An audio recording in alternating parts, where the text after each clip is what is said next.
খুব আনন্দ উল্লাসে করেছি এবং আমাদের কালকে সুমনা ছিল, সোয়ামণি ছিল, সবাই ডান্সও করেছে। তারপর লাভলি ছিল, আরো অনেক মেয়ে ছিল।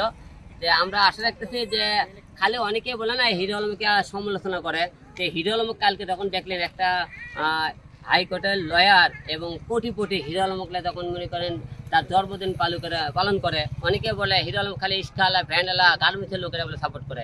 তা আপনি একবার দেখবেন হিরো আলম কোন শ্রেণীর লোকগুলো সাপোর্ট করে, যারা আমাকে নিয়ে সমালোচনা করেন তারা একবার কি দেখবেন তারা কোন কোন লেভেলে হিরো আলম চলাফেরা করতে পারে। হিরো আলমকে আপনারা সমালোচনা করতে পারেন, আলোচনা করতে পারবেন, কিন্তু হিরো আলম যে জায়গাতে আছে এই জায়গাতে আসতে পারবে না। এটা কিউট কিউট সুন্দর মেয়েগুলো দেখতেছেন, এদের দিকে আপনাকে জ্বলে। কারণ কি জানেন, আপনি কিউট কিউট মেয়ে আপনারা পান না, এত সুন্দর চেহারা আপনার কাছে যায় না। তারপরে এত মনে করেন নাম ডাক আপনি হিরো, এত নাম করা হিরোইন, নাম করা মনে করেন তাদের এত হিরো আলম মনে করেন নতুন নতুন মডেল কোথ থেকে জন্মগ্রহণ দেয়। মিডিয়াতে এত ধর্ম দিতেছে যে আনকমন কিছু ফের আপনারা দেখতেছেন হিরো আলম একটা দল কাজ, হিরো আলম জীবনটা চলে যায়, হিরো আলম 5টা সামনে নিয়ে আসে, এবার 30টা মডেল নিয়ে আসতেছে। এতে ইতিপূর্বে আপনারা 2টা মডেল দেখতে কাজ করতেছেন। আমার একটা মডেল হচ্ছে সুমনা, তুমি কিছু বলো। দ্বিতীয় আমার হলে সোয়ামণি।